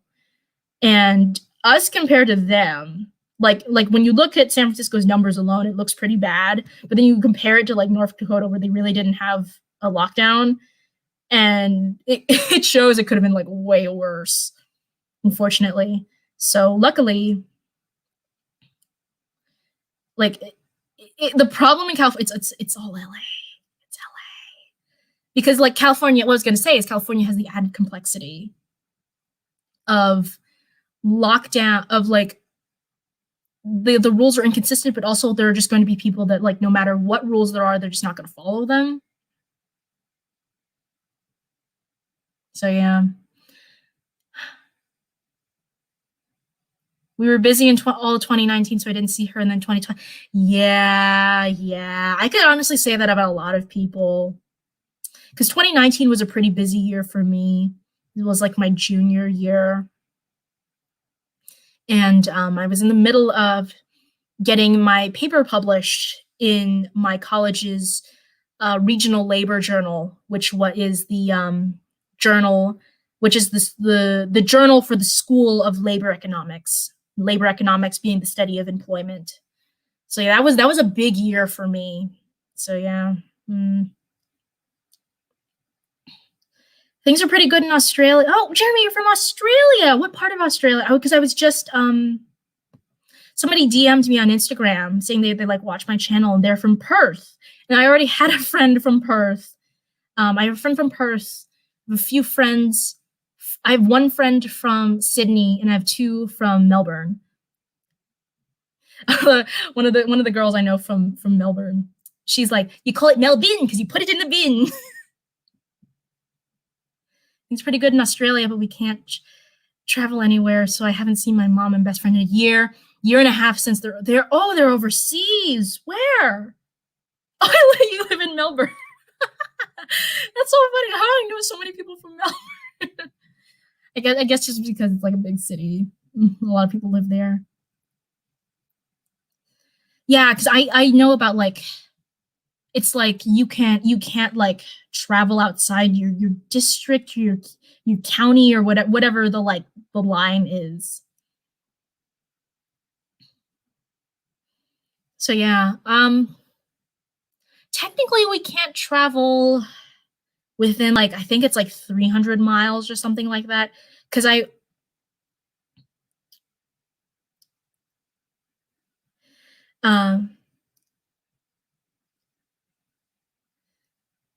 pronounce it more like Melbourne.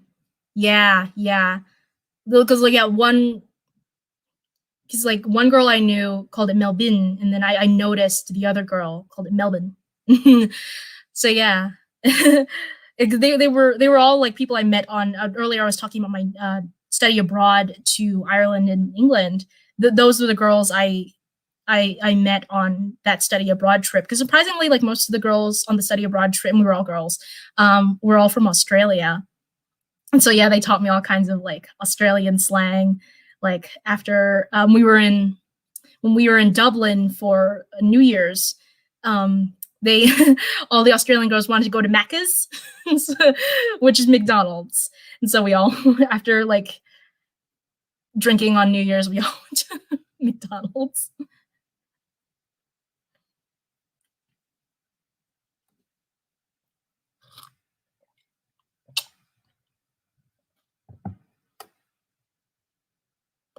Yeah, I love like different accents. I think it's as my as an actor, I feel like it's one of my strengths learning accents, or just not even really my strengths, but just like one of the things I'm really interested in.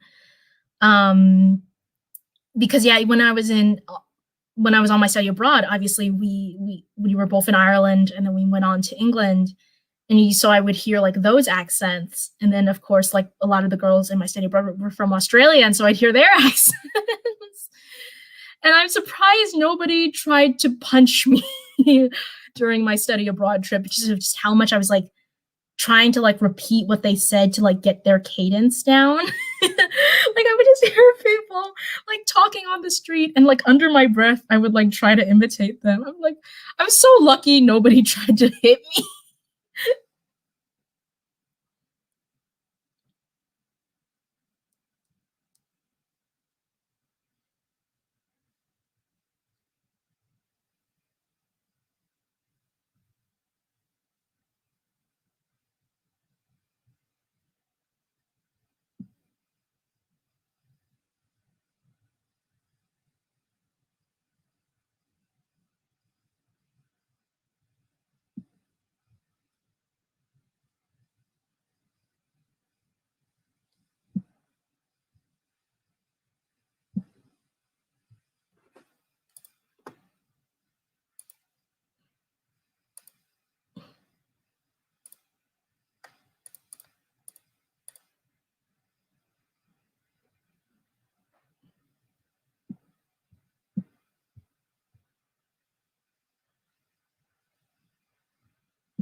Well, I've already been going for over an hour and a half. I'm probably gonna cut it off at the 2 hour mark, like I usually do.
I'm kind of wishing, since this technically is supposed to be my like 100 subscriber celebration, that like I should have gotten like a party hat or like one of those little like blowers, the thing you like, like yeah, something like little thing you blow into it at like a birthday party. But I don't think I have anything like that.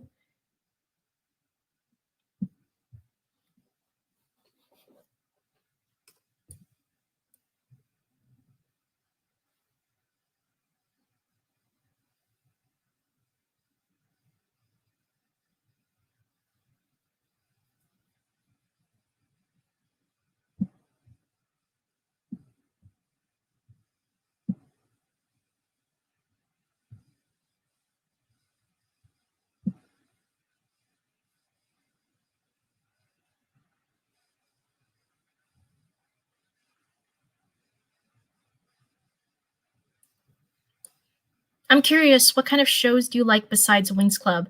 I was actually talking about this earlier, Jeremy, because people were asking me about like would I want Netflix to reboot another like childhood show of mine? The answer to that is no. um, Other shows I liked growing up, I always like in my mind, I always organize the shows by network. So like, but this is like totally not going to apply to you, Jeremy, because you're in Australia. So like, the broadcast order is going to be totally different. But I always organize them by like Nickelodeon, Cartoon Network, and Disney. So Nickelodeon, I loved me like the three like staple shows from Nickelodeon that were really popular when I was a kid. So that's SpongeBob, Fairly Odd Parents, and Danny Phantom. I guess Jimmy Neutron is considered one of the staple shows of Nickelodeon, but I actually didn't like Jimmy Neutron all that much. I always thought the animation style was really weird, especially now it looks really dated. Anyway, Cartoon Network. I loved Teen Titans, Powerpuff Girls, Foster's Home for Imaginary Friends. I also totally Spies. 'Cause somebody in one of the Winx Club reviews, in the comment section, I saw somebody was like, "They better not touch Totally Spies." Oh, I agree. I agree. Because that show, even more so than Winx Club, was like fashion, very stereotypically girly. And so if they're gonna suck all of the life, they're gonna suck all of the like traditional feminine signifiers out of Winx Club. They would really have to do it for Totally Spies. And then Disney Channel. I loved Kim Possible. That was kind of it for Disney Channel for me. I watched some of their live action shows here and there. Probably my favorite one was either Hannah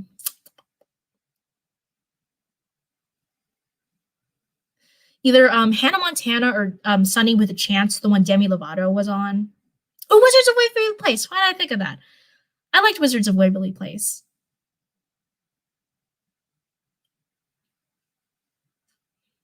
That just made me think of like Winx Club, but as like a DCOM or a Disney Channel sitcom.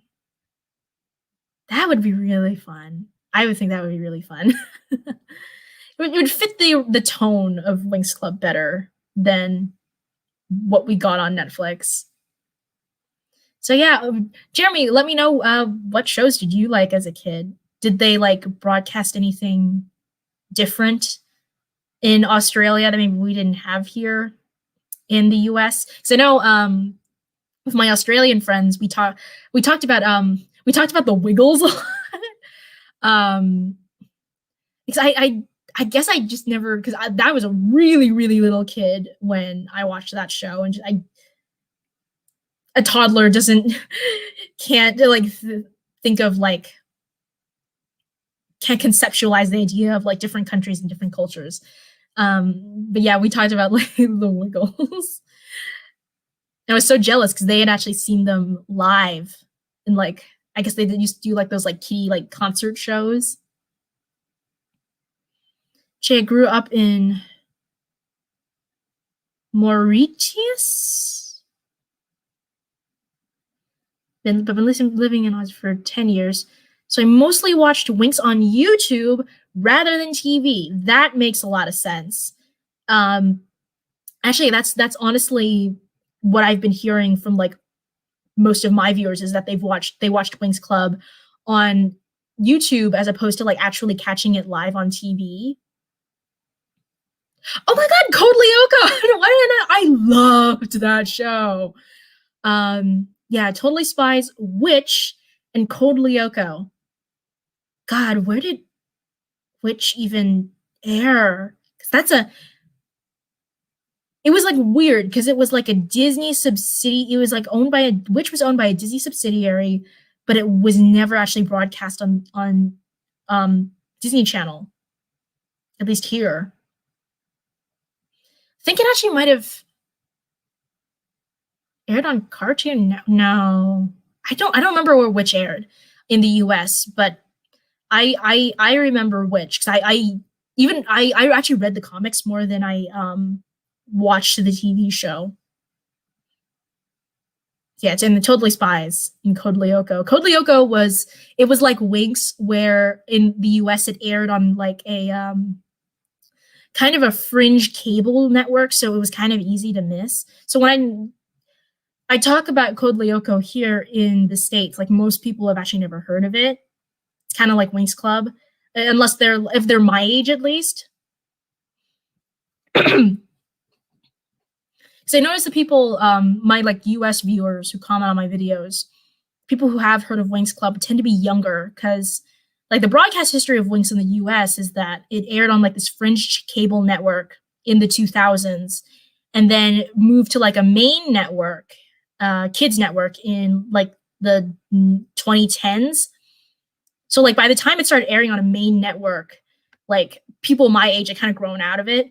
So most people from the US who kind of are familiar with the show, I think tend to skew younger. And then yeah, and of course people who find it on YouTube. Because I think they only started like I know you could like pirate the show on YouTube back in the day. I remember True T, I did this I like found like the newest episodes of Winx Club when I on the few times I had to like miss the premiere on TV because I like had to do homework or something. So yeah, I could find like the latest episode on YouTube if you really looked back then. But now like the actual like company who makes it like posts all of the episodes that are on video and on their own YouTube channel, which is really cool. And I think it's honestly the way kids cartoons are gonna go. Yeah, and like but they only started doing it like 4 or 5 years ago, I want to say. So like the people who found it via YouTube, at least through like the Winx Club official YouTube channel, tend to skew younger than me at least, which is I don't know if that's saying much, but depends on like what your definition of old is. Because I think I'm not sure if you were here, Jeremy, when I talked about this comment, but I hit a comment on one of my Winx Club videos where this like one commenter was like, I can't believe this woman who is almost 30 thinks she can talk about Winx Club. I think only a kid would think I'm 30. So yeah. Oh my god, Totally Spies! So I had to go offline for a second. That's fine. I'm actually probably going to wrap up within the next 10 minutes or so because I'm starting to lose my voice a little bit. Totally Spies needs a reboot. Yeah. Yes, I need to, I've noticed with this webcam, I need to talk fairly loud for it to really catch me properly. That's why it's a long way off, but if I can get to 1,000, unfortunately, I need to get to 1,000 subscribers to be able to broadcast from my phone, which is what I film all my videos on. So I would get like way better video quality and then I don't have to yell at my computer for 2 hours. But I'm a long ways off from there, so begging for subscribers once is not going to get me to 1,000 subscribers. Oh well.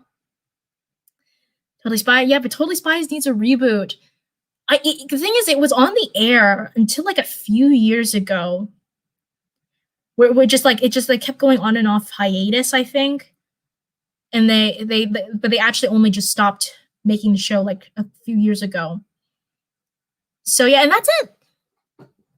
Live action, I feel like, because I think with Fate the Winx Saga's budget, I think the plot they chose was just a little too ambitious for the budget they were given or the budget they eventually got after it may or may not have been like slashed in half.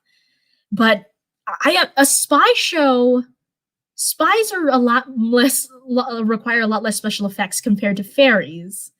So, but who would I trust it with? See, I think now I think I like if I had to like give over my childhood properties to a network, it would probably be like Amazon Prime.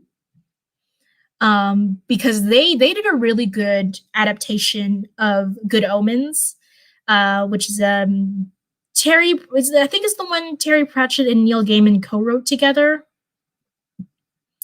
But yeah, it's part of like the Terry Pratchett. Terry Pratchett is like I think he's an English author, but he's written like a shit ton of fantasy books, and they all there's at least like a bunch of them that all kind of fit into one like universe.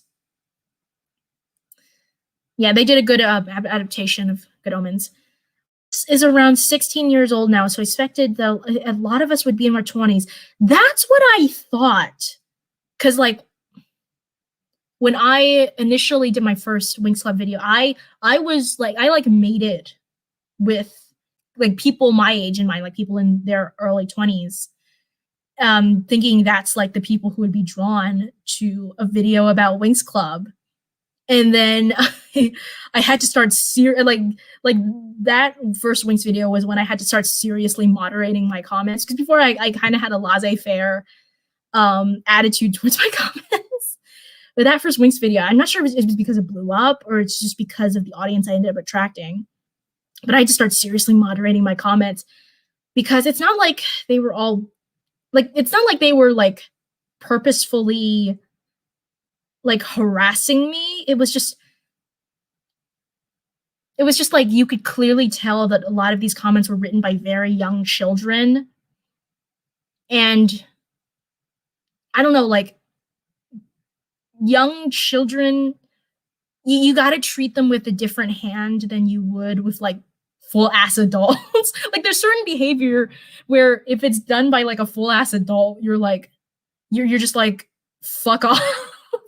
But when it's children, you got to kind of have more of an even hand and be like, okay, you just don't, you're just saying all of this, but you just don't know any better, and you just need an outlet. Because that's honestly, that's how I was as a kid. You know, I have experience teaching kids, see what I used to do for a job before the pandemic.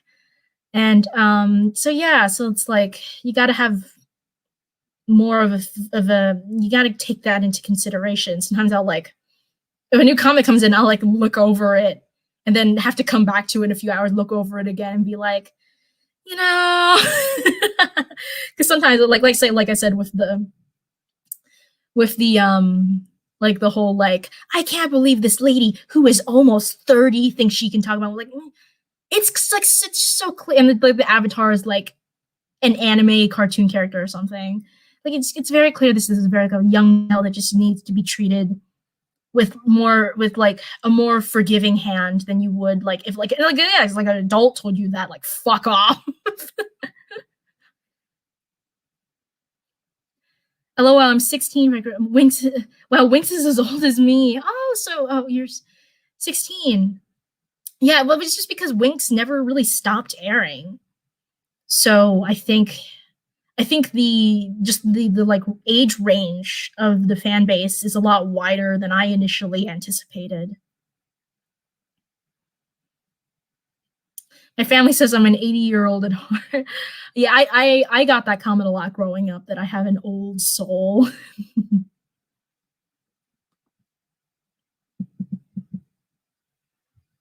Yeah, but I'm gonna be wrapping it up pretty soon here. So like, get in your final thoughts right now. I'm gonna give you guys a few minutes because I know there is just like a 1 minute delay on YouTube's side. I think that's what's great about Winx and cartoons in general, is that it can appeal to many different generations. I agree, Jeremy.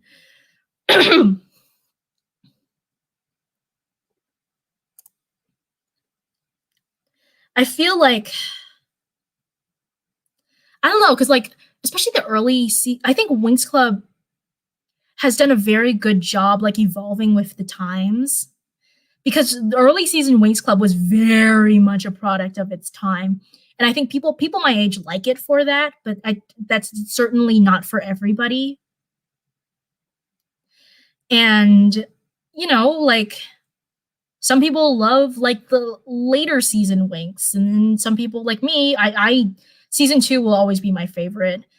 Close second is probably season 3.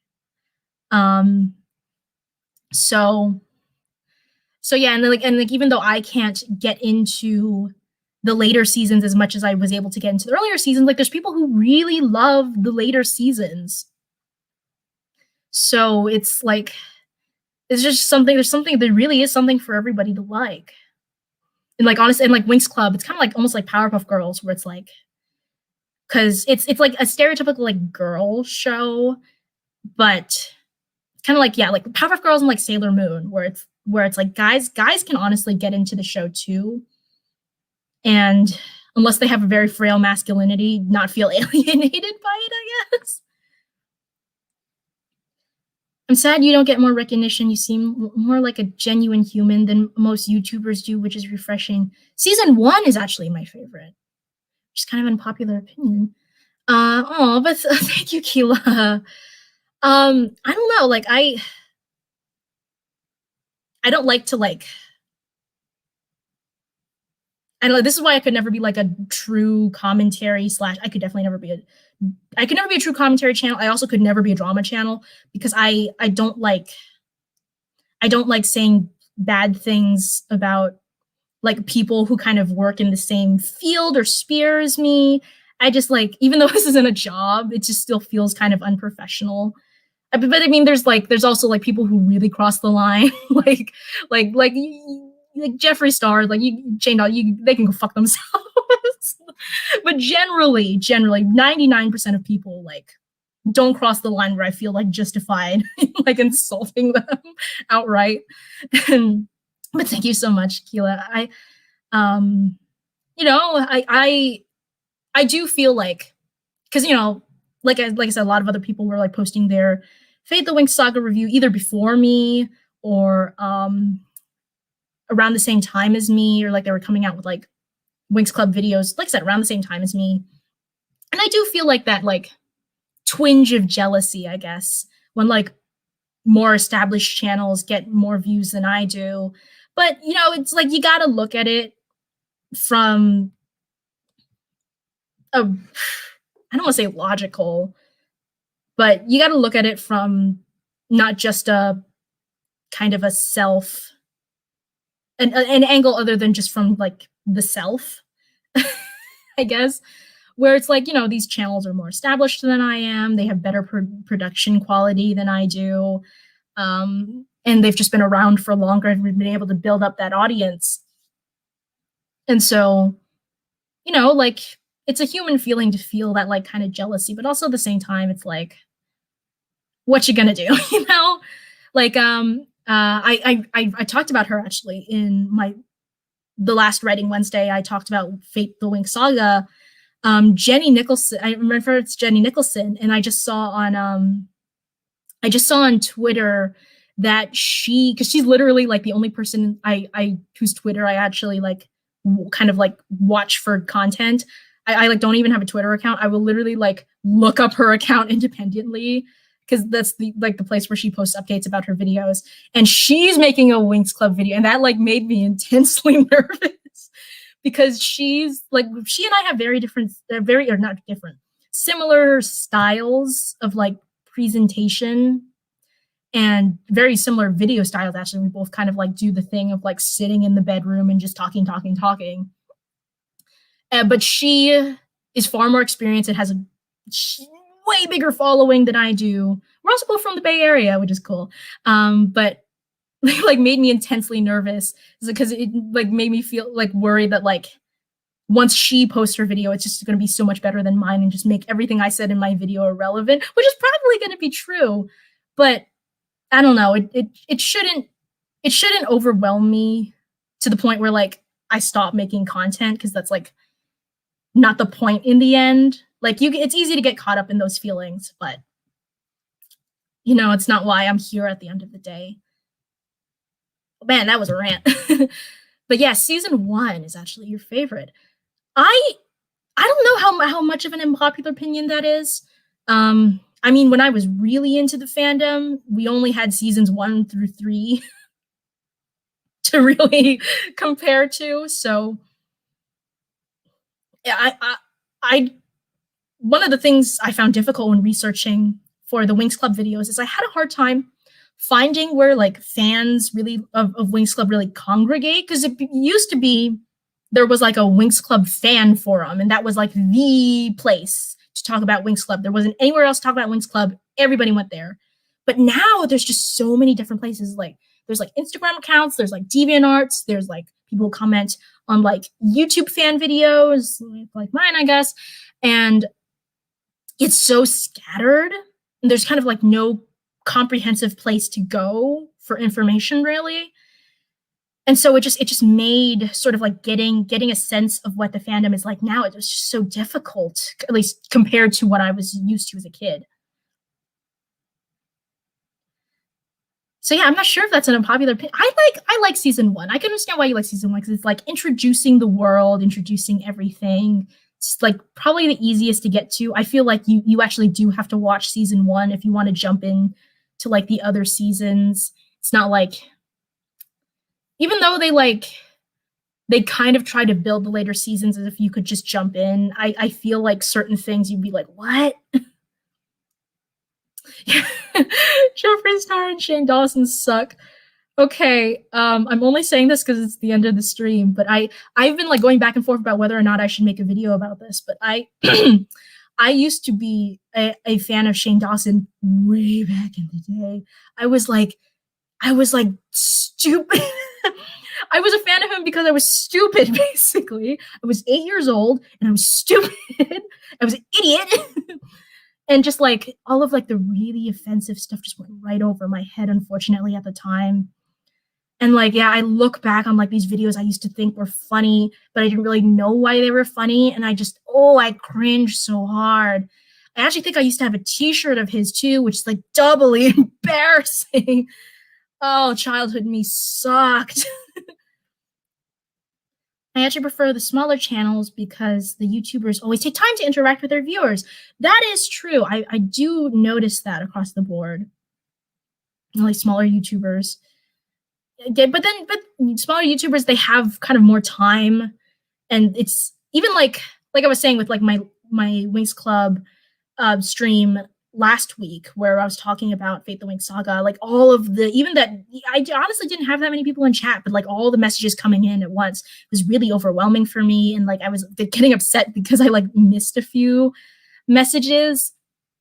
So it's nice to have kind of like, there is a nice side to having like a smaller flow of like incoming comments or whatever.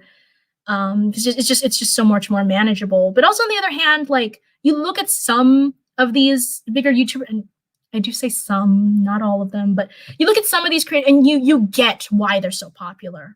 They just do something different from everybody else that really makes them stand out.